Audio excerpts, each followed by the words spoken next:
Hey y'all, how's it going? I'm just gonna jump straight into the discussion here on Barnes and Noble. Before the new IPO, they obviously were not doing too hot. It's hard to do well in the entertainment industry right now, though, especially with social media. And then you also have your ebook retailers. Big one that comes to mind off the top of my head, Amazon, right? They're everywhere, so it's hard to beat that. Um, but with the new IPO, though, they're doing much better. Uh, Read up on two things specifically. The first one was that they kind of did this thing where they stopped mandating which books were to be sold in which regions. They're letting the regions decide now, the individual stores, the individual Barnes and Nobles decide which books and products they're going to sell in their stores, which I find really interesting and I find really productive. The individual stores know best.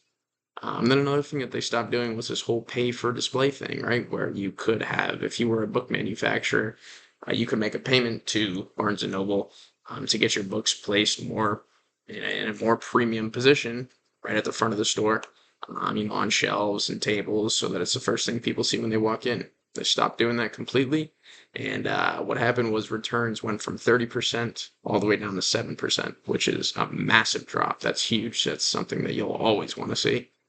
Um, and then I guess to go into just the suggestion here that I'd have for Barnes and Noble from personal experience, I work in a chain restaurant, and across the country we have different food offerings for different regions, which I think is awesome.